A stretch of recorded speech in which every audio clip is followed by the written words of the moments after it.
মাত্র 14 বছর বয়স থেকেই গানের জগতে পা রেখেছিলেন শ্রেয়া ঘোষাল। 4 বছর বয়সেই গানের তালিম নেওয়া শুরু করেছিলেন তিনি।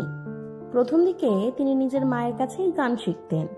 এরপরে 6 বছর বয়স থেকে শাস্ত্রীয় সঙ্গীতে আনুষ্ঠানিক প্রশিক্ষণ শুরু করেন। মাত্র 16 বছর বয়সে জি টিভি সারেগামাপা সঙ্গীত প্রতিযোগিতায় অংশগ্রহণ করে বিজয়ী হন। সেখানে তার প্রতিভা নজরে আসে বলিউডের বিখ্যাত পরিচালক সঞ্জয় লীলা বানসালির। বলিউডের বিখ্যাত পরিচালক সঞ্জয় লীলা বানসালি তাকে সুযোগ দেন দেবদাস ছবিতে গান গাওয়ার। সেই ছবির বাইরি পিয়া এবং সিলসিলা ইয়ে চাহত কা শ্রেয়ার ক্যারিয়ারের নতুন দিগন্ত। সুরের জাদুতে ভরপুর তার কণ্ঠ যেন স্বয়ং মা সরস্বতীর আশীর্বাদ। যদিও তিনি শুধু বাংলা ভাষাতেই গান করেননি, সমগ্র দেশ জুড়ে তার গানের জাদুতে মুগ্ধ হয়েছেন অসংখ্য শ্রোতা। শ্রেয়া ঘোষাল এখনো পর্যন্ত 20টি ভাষায় 3000টিরও বেশি গান গেয়েছেন, যার মধ্যে শুধুমাত্র হিন্দিতেই 1150টিরও বেশি গান রয়েছে তার। দীর্ঘ সঙ্গীত জীবনে তিনি অগণিত শ্রোতার ভালোবাসা পেয়েছেন, পাশাপাশি গড়ে তুলেছেন বিপুল সম্পত্তিও। ঠিক কত কোটি টাকার মালিক এই জনপ্রিয় গায়িকা?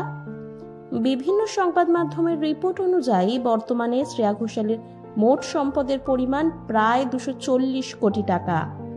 এই বিপুল সম্পত্তির প্রধান উৎস অবশ্যই তার সঙ্গীত জগতের সফল ক্যারিয়ার।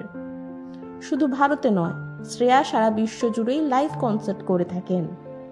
সংবাদ মাধ্যমে প্রকাশিত প্রতিবেদন অনুযায়ী তিনি প্রতিটি গান রেকর্ড করার জন্য পারিশ্রমিক হিসেবে 25 লক্ষ টাকা নেন।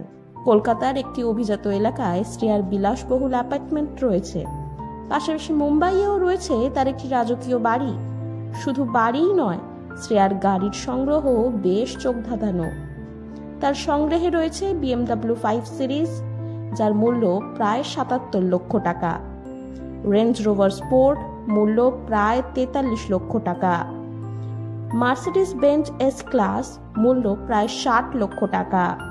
শ্রেয়ার সঙ্গীত প্রতিভা কেবল সম্পত্তির হিসেবেই নয়, পুরস্কারের তালিকাতেও প্রমাণিত। তিনি এখনো পর্যন্ত 5টি জাতীয় চলচ্চিত্র পুরস্কার, 4টি কেরালা রাজ্য চলচ্চিত্র পুরস্কার, 2টি তামিলনাড়ু রাজ্য চলচ্চিত্র পুরস্কার, 1টি মহারাষ্ট্র রাজ্য চলচ্চিত্র পুরস্কার, BFJ পুরস্কার, 6টি ফিল্মফেয়ার পুরস্কার এবং বিভিন্ন ভাষায় 20টিরও বেশি ফিল্মফেয়ার পুরস্কার অর্জন করেছেন। সঙ্গীত জগতে তার দীর্ঘ ক্যারিয়ার, বিপুল জনপ্রিয়তা তাকে আজকের দিনে দেশের অন্যতম সেরা গায়িকা হিসেবে প্রতিষ্ঠিত করেছে।